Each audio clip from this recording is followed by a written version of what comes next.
Johnson Wax program with Fibber McGee and Molly.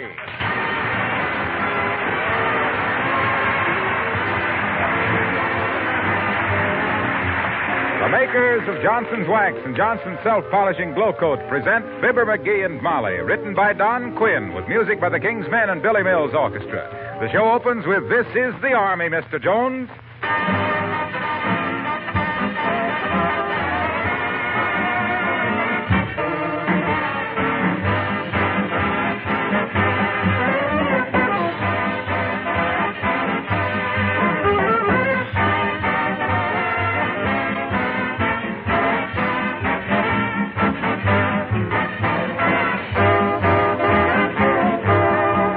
Every now and then I overhear a friendly argument about who has the hardest job in a family, the man who earns the money or the woman who takes care of the home. I know I should side with the man. And, of course, most men are working harder today than ever before in their lives. But aren't you ladies doing that, too? I'll say you are, and my hat is off to you. With less help and more outside activities and war work, you still have all the family chores, and besides that, you've got to take better care of everything you have to make it last. You can't neglect your cleaning either, because dirt wears things out. What you can do is to practice protective housekeeping. Protect your floors, furniture, woodwork with genuine Johnson's Wax. The coat of wax acts as a shield against dirt and wear, guards finishes against scratches and fingerprints. And in the bargain, Johnson's Wax protection saves you hours of work, reduces daily cleaning to a minimum, and adds greatly to the beauty of your home.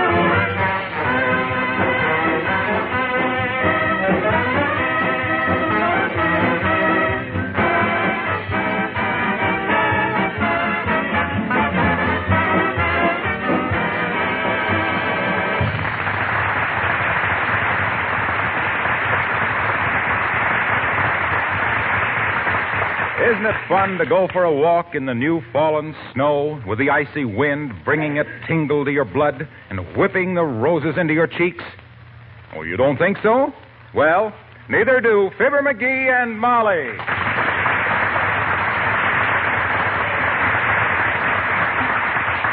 Ah, boy, I'm sure I ain't out in that snow. Whew. Glad I'm not out in that snow, I mean. I'll take my flakes made out of corn with cream and sugar. You know, I love the first snow of winter myself. You do? Why, sure, you'll have to admit it's beautiful, McGee. Just think, 1.5 foot of snow and made of billions and billions of little crystals, each one a tiny little work of art. Yeah, and you take a handful of them little works of art and sprinkle them on the top step of the porch, and wham! They carry you inside with a busted clavicle. No, don't be like that. Now, you haven't any appreciation of nature, dearie. Oh, I have so, too. Nobody gets a bigger honk out of a beautiful sunset than I do. And why? Because right after the sunset comes supper. Well, so what? Anyway, I'm glad it's stormy and I can't go anyplace. Well, that's fine. Then you can help me clean out the attic. What do you mean, clean out the attic? We just did. When? Why, well, it was just before... Just before Election Day? Yeah. And who got elected? Roosevelt.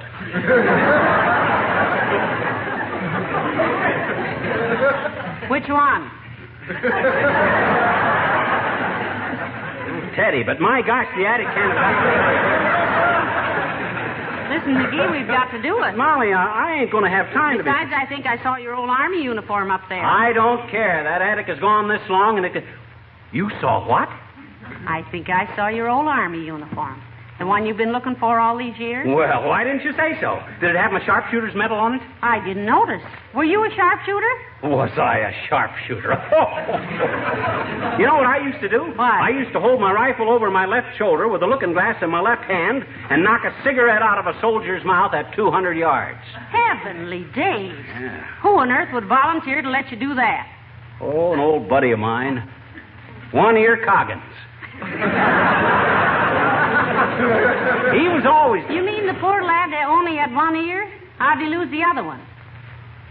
Well, if you must know, even a sharpshooter like me has his off days. Come on, let's go up in the attic. Wait a minute now. You better put on some old clothes. It's pretty dusty up there. My old clothes don't fit me anymore.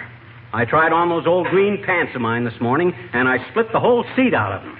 McGee, you didn't have any green pants. Huh? Those were my new slacks. They were? Yes, and they cost me $7.95 too. Oh, McGee. Oh, well, okay. I'm sorry. But that's what women get for wearing trousers. There was a time when a man knew what was his and what was his wife's. Now, if he dresses in the dark, he's lucky if he don't get whistled at by the guys in front of the cigar shop. Just the same, dearie. I'm in favor. It used to be in your sweet little Alice blue gown, and now it's in your baggy old Harris tweed slacks. My slacks are not baggy, McGee. Well, maybe yours aren't, but did you ever see Mrs. Uppington in hers? She looks like she was walking around sitting down.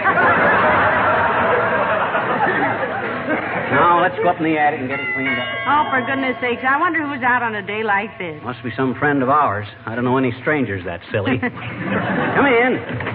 Hi, mister. Oh, hello there, little girl. Oh, hello there, dear. McGee, now, if you'll excuse me, I'm going up in the attic. You come up as soon as you can. I'll be right up, Molly. Just as soon as I get rid of... I'll be right up. What's on your mind, sis? Hey, there's a dandy lot of snow out now, mister, and I thought maybe you'd want to pull me on my sled. Will you? Will you? No. No, I won't. You couldn't get me out of the house today with dynamite. You mean you won't pull me on my sled? No. Don't you like little children? Yes, I do, but I'm very fond of my health, too. Oh. The only time I want to play on the ice now is when my upper lip coasts down a cold cube in a tall glass of root beer. You catch on? According to my daddy, you're going to play outdoors a lot this winter, I bet you. And stop quoting your old man at me, too. He was born dumb, and he's been losing ground ever since. You can't talk that way about my daddy. He's a nice man. Well, you're the one who brought him up, and he's the one who brought you up, and two wrongs don't make a right. Anyway, how does he know how much I'm going to play outside? I don't know, but after he heard your last couple of programs, he said, boy, that mug is going to have some hard sledding this winter. Oh, he said that, did he? Sure. But I don't think he meant it. You don't? No, he looked awful happy when he said it. Now, look, too little and too late. I haven't got time to stand around and rattle a cup with you. Now, so go on home. Beat it. I'm busy. What you doing? I'm going to clean out the attic. Mrs. McGee just found my old Army uniform up there from the last war. Oh, gee. Were you in the last war, mister? Were you a general? Well, no, I wasn't. Though if it hadn't been for petty politics... but that's a long story. You know what General Pershing said to me when I asked him to make me a captain? No. Who told you? I mean...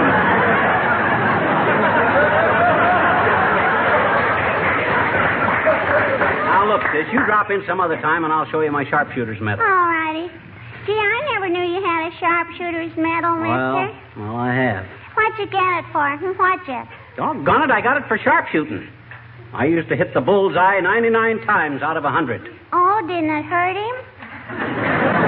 Hurt who? The bull. There wasn't any bull to it.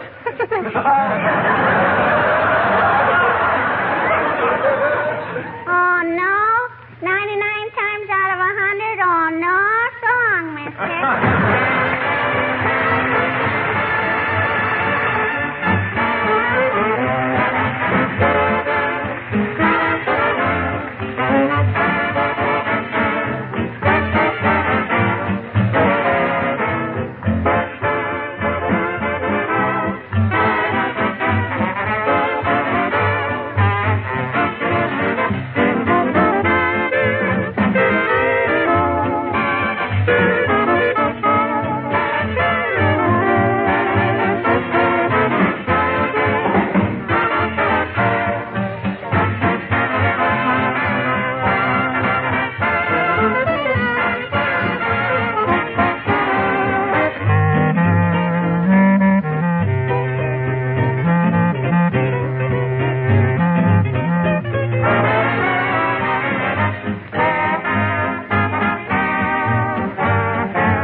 Oh, just look at this attic, McGee.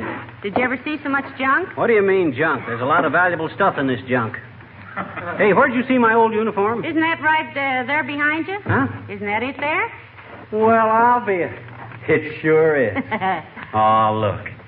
Here's where I tore the knee climbing into a truck outside of St. Nazaire. Oh. Yes, sir. Here's where a bayonet went through the shoulder. Heavenly days, McGee. In a hand-to-hand fight? No, on a dark road. I stumbled and fell on my Springfield. And here's my sharpshooter's medal. Did I ever tell McGee, you? Huh?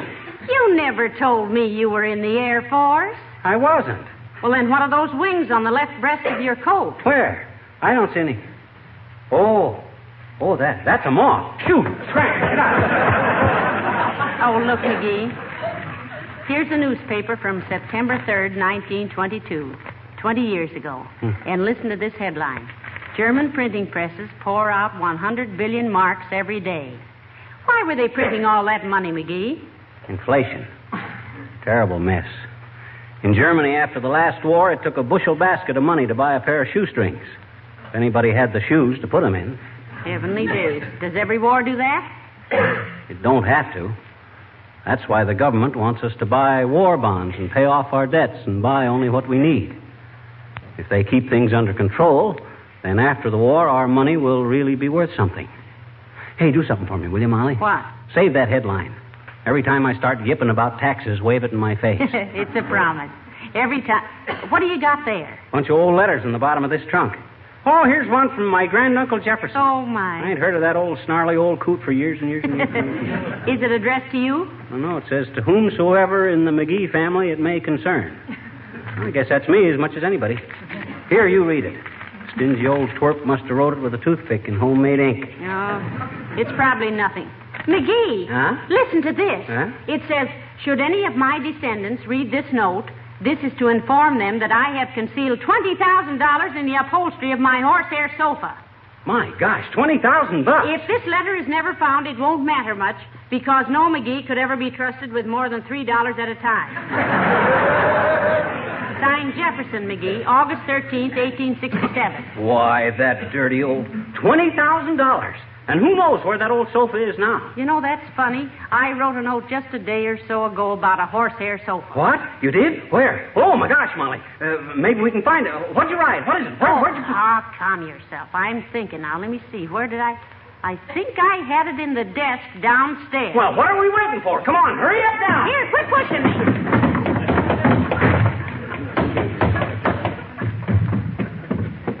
You go through that desk with a fine-tooth comb, Molly.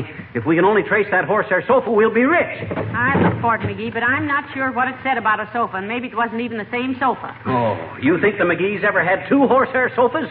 No, sir. We were strictly a one-horse family. Come on, Molly, get Well, busy. stop nudging me. I'm looking here.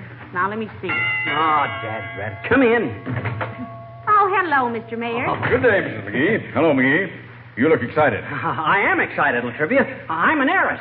I just come into $20,000 from my granduncle Jefferson. No, you haven't, McGee. Huh? First, I have to find that note I wrote, and then we have to locate the sofa, if it's the same one, and then we have to see if the money is still in it. Good heavens, what is this all about? Why did he leave the money in a sofa? Because he knew a McGee would spend most of his life lying down, Mr. Mayor. He never knew any such a thing, Latrivia. He wanted it to be discovered by a McGee with initiative, with brains, ingenuity, and enough interest in him to read the letters he left behind him, which I did. Which you did nothing of the kind. You refused to read it. Well, could I help it if I had tears in my eyes? Poor old granduncle Jeff. You realize, I hope, McGee, that the possession of wealth entails certain responsibilities? Yes, you've got to live up to it, McGee. I know. Now, when a panhandler asks you for a cup of coffee, don't just give him a dime. Go with him and see where he gets it and get me some. First thing I'm going to do is endow the Elks Club. Oh, my. Going to stake them to a new deck of cards. That pack they're using now are so worn the kibitzers can't read them over your shoulder anymore. They have to sit in your lap. That isn't what I was referring to, McGee. I meant that riches bring obligations to the possessor. Oh. You must set an example to those who are not so well off. Help the underdog. Oh, he loves dogs, don't you, dear? I'll say I do. I'm going to get me a nice Irish setter pup. I didn't mean real dogs, McGee. I Well, was how referring... can you help a dog if he isn't real, Mr. Mayor? I was referring to people, Mrs. McGee. Oh, People who have so you think people are dogs, do you, Latrivia? A fine altitude. I didn't say people were dogs. I merely said that I, as a leader of the people... Oh, now calm yourself, Mr. Mayor. We can't have the leader of the people turning purple. I am not turning people. I mean purple. I started to say that as a person, He's got the pip. I've got the pip. I have not! I was trying to say that if a person wants to be a popular, he'll probably... Excuse me if I go out on the porch. I think I have a flea.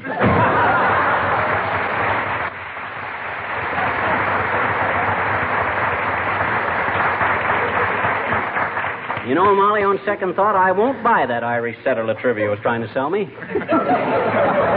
I'd rather have a good Springer. A Springer is You can't buy a hot dog till you find that money, McGee. Oh, I'll find it, and that dough is rightfully mine, too. That horsehair sofa was in our house in Peoria for years. And what became of it? I don't know. Kids divided up the furniture. I remember all I got was a lot of old pictures. Must have been 50 of them. I threw them away. Too old-fashioned. Who painted them? Oh, a couple of amateurs named Currier and Ives or something like that. Corny stuff. I see. So you threw away 50 Currier and Ives prints? Yeah, but I was no fool. I saved the frames. Kept us in kindling wood for months. Hey, you better get busy and find that note you wrote. Yes, I wish I could remember just what I... Now, let me see now. Horsehair sofa. Hello, folks. Am I intruding? Oh, not a bit, Mr. Wilcox. Come right in. Hi, Wilcox. Don't worry about tracking snow in here. We're moving very shortly. Moving? Where to? Don't look at me, Mr. Wilcox. It isn't my idea. We'll probably take a penthouse in New York, Wilcox, for the winter season anyway. Possibly a few months at Virginia Hot Springs. Then we may summer in the White Mountains or Lake Louise. I hope you can visit us for a weekend, old fellow. Get in some golf, you know. Pardon me for pointing, but do you feel all right? Well, he's a bit seasick, Mr. Wilcox. His dreamboat is a little rocky. Oh, come, Mrs. McGee. Let us maintain our dignity. In our juxtaposition, we must not descend to bandying words with the tradesmen.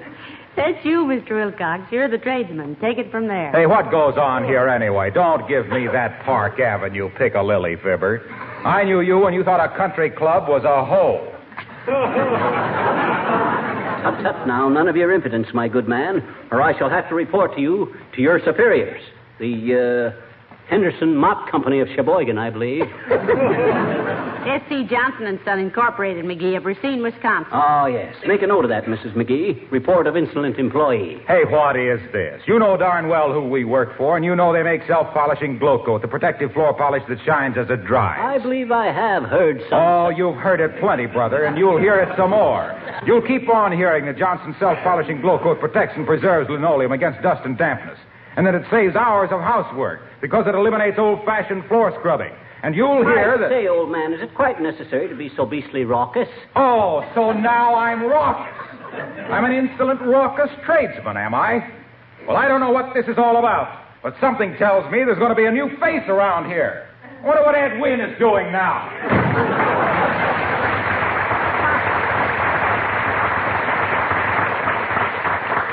Didn't you overdo that a little, McGee? After all, you're not rich yet, you know. Nah, but I soon will be. That $20,000 is just as good as in my pocket right this minute.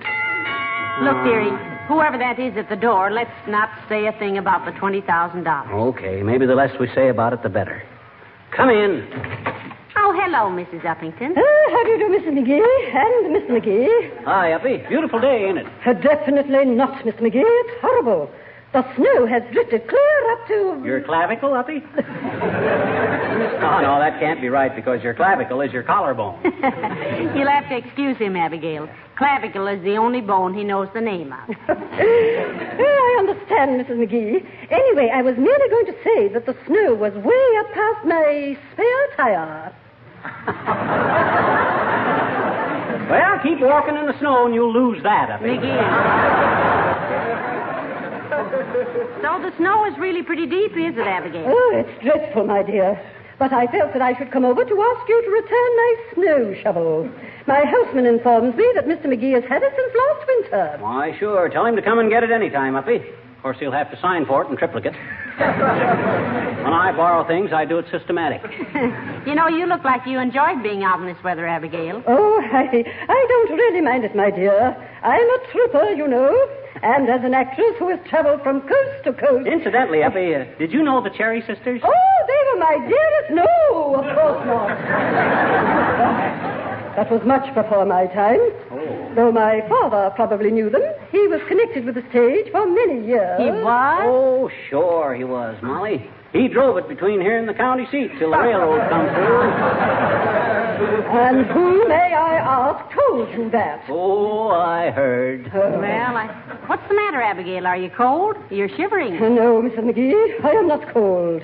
I was being shaken by the conflict between my patriotism and my impulses. What you mean, Effie? I mean, Mr. McGee, that in spite of this being a meatless day, I was sorely tempted to give you a few chops with the handle of my umbrella. Oh, goodbye.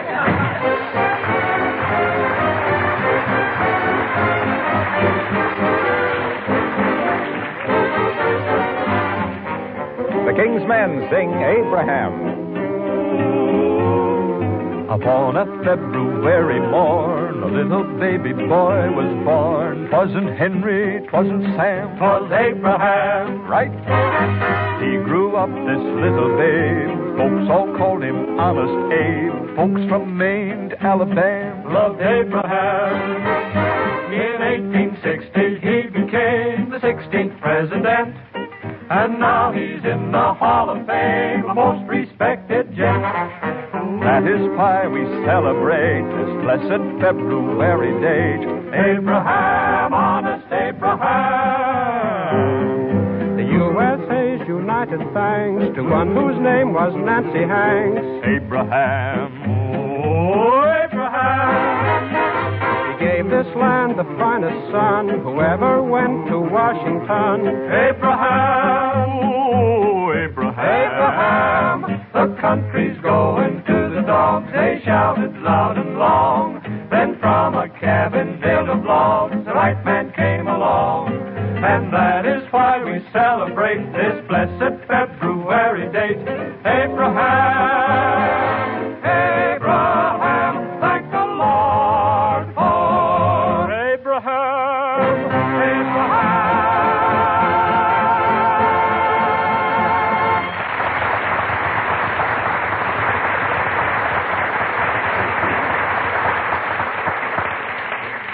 Let me see now. 20,000 divided by, with a surtax of 4% on top of a secondary bracket. That'll be 16,700 minus the accrued interest and investments plus depreciation. Oh, my gosh. Hey, Molly. Yes, McGee. You know what my income tax on that $20,000 is going to be? What? $74,672.09. I'm going to be worse off than I was before. I wish you could find that note so... Dad, come in. Hello, Mrs. McGee. Hello, Mr. McGee. Oh, hello, Mr. Wimple. Terrible weather, isn't it? Oh, I don't know, Mrs. McGee. I really don't mind the snow. I find it rather inspiring. Me too, Imp. It inspires me to stay inside with my slippers on. I think he means poetically, dearie. Don't you, Mr. Wimple? Yes, Mrs. McGee. I love to sit in the park on a snowy day and feed the squirrels and think up poems. Have you batted out any beautiful ballads of late, Wimp? I just wrote one this afternoon, Mr. McGee. Oh. I call it To My Dear Wife. How sweet. Must be wonderful to have a husband who writes poetry to you. What do you mean it must be? I used to write poetry to you. I know, dearie, but that was free verse. Oh. Did Mr. McGee write free verse, Mrs. McGee? Yes. He took it freely from Longfellow, Byron, and Burns. Well, he was a great poet, that Byron. I still think he should have been president. Oh, he couldn't have been, Mr. McGee. He was an Englishman. What are you talking about? Williams Jennings Byron was an Englishman? Go on, Wimp. Skip it, McGee. I want to hear Mr. Wimple's poem, To His Dear Wife. How does it go, Mr. Wimple? Oh, it's just a simple little thing, Mr. It goes, To my dear wife. I wish I was a little squirrely. Well, that wish is granted, Wimp. We got two more coming. Quiet, McGee. Go on, Mr. Wimple. I wish I was a little squirrely, frisking in the trees so early, chattering down at passer-bys and throwing twigs down in their eyes, scampering gaily here and there, leaping gracefully through the air, storing food up 3 whole seasons to last through winter and other reasons, every one of which I often brood, so when I climb down to dig up food and bring back breakfast to my wife so true, I can say, "Here, sweetheart, nuts to you."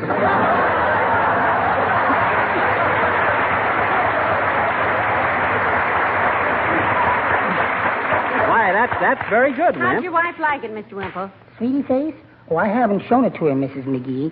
Besides, she isn't much for modern poetry. She likes limerick. Ever write her any limericks, Wimp? Oh, I started to once. I wrote, "There once was a woman named Sweetie Face, whose figure had many a meaty place." Well? Yes, I am now. But I was laid up for weeks and weeks. Well, goodbye now. Goodbye, Mr.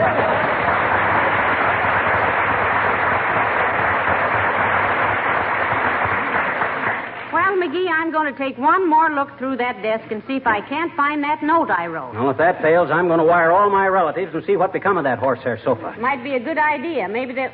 McGee, here it is. I found it. Oh, what does it say? What does it say? What does it say? Oh, shut it off. Shut it off.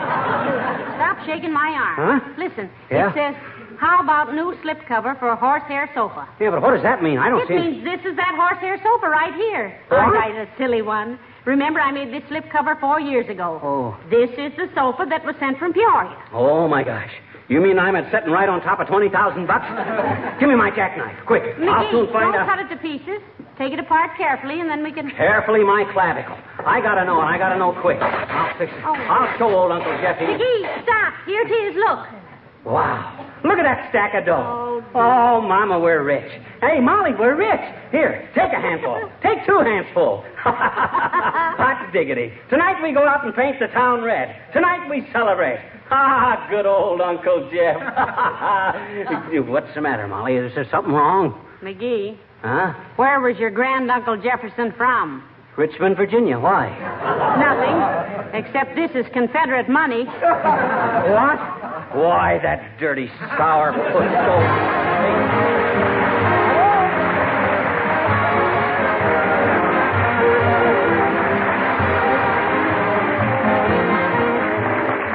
Right this minute, in thousands of closets and attics across the country are leather suitcases and handbags and other luggage that all need the same thing, a coat of wax. Have you tried putting a coat of Johnson's wax on a suitcase recently? Then you'll know what I mean. Remember how the leather seemed to take on new life and resilience as well as better appearance? Yes, the wax does protect the leather and helps to keep it from drying out. In fact, most leather objects benefit by an occasional waxing with Johnson's paste or liquid wax. Boots and shoes, for example, book covers, briefcases, straps, belts, and purses. And by the way, when you're through using the bottle or can of Johnson's wax, don't forget to put the lid back on tightly. That will prevent evaporation and help keep the wax in best condition.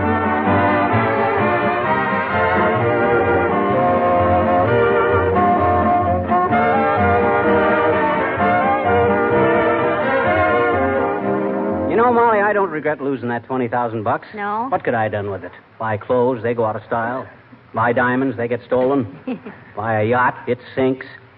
What good would it be? For $20,000, you can buy a wonderful steak.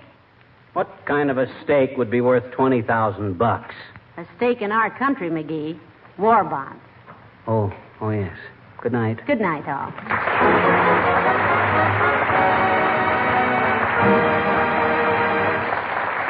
The part of Wallace Wimple heard on this program was played by Bill Thompson.